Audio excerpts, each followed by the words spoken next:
Hello and welcome to this recording of how to add your colleagues into Mintsoft.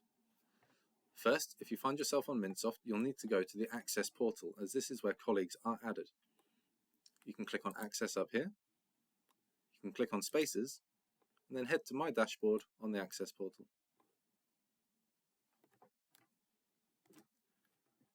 From here, you can then click on the icon at the top that looks like two people to go to the Members tab, unless you have it open already. Here you'll see a list of the colleagues you've added already. You can click on Add, and you can add people by username or email address. You can only add somebody by a username if you've created what's called a friendly URL. You can see at the top here in the URL for my workspace, I have Will Hammond Test Workspace included there.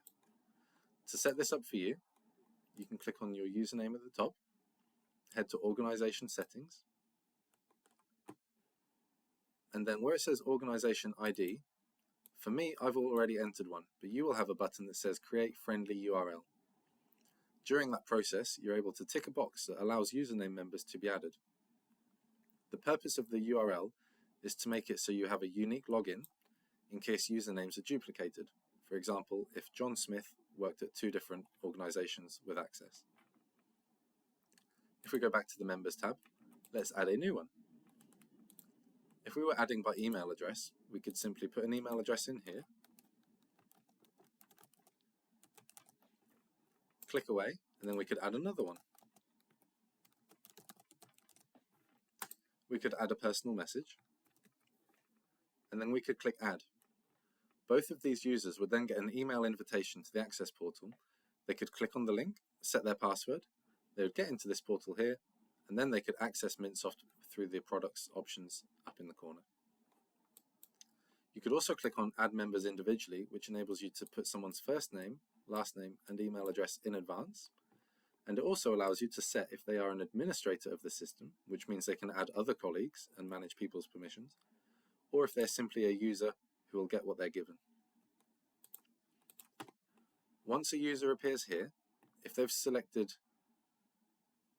user or admin against them already as part of the process, you could immediately click on that user and manage roles.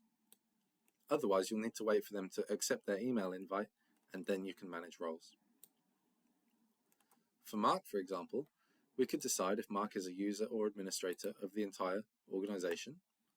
And then for the products up in the corner, we can decide if he has any access to these, or if he's a user or an administrator.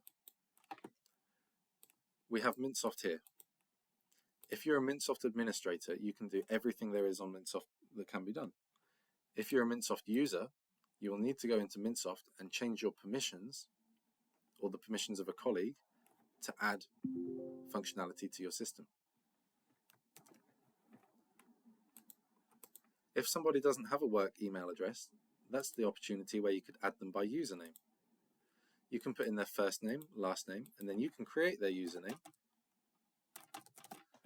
and click Next, and it will take you through the steps of creating them a password. You can also upload your colleagues in bulk if you have many to do. If we click Settings here, we could import members. You could download a template, fill in people's usernames or email addresses and passwords, and then you could upload the file here and they would be created in bulk.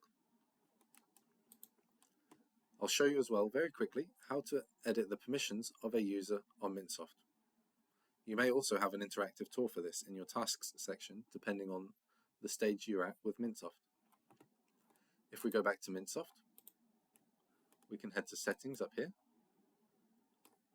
and we can go down to Warehouse User Accounts. Here's a list of all my colleagues. I can scroll to the right, and I could click Actions and Manage Roles. I could tick the permissions I want a colleague to have access to. I could expand these to choose in more detail what they should and shouldn't have access to. And if I've created templates of permissions, I could also apply the user template at the top. Simply click Update and it will add those permissions into the existing permissions. If we go back, on the list of warehouse users, you could also click on User Types at the top to manage the existing templates or to add a new one.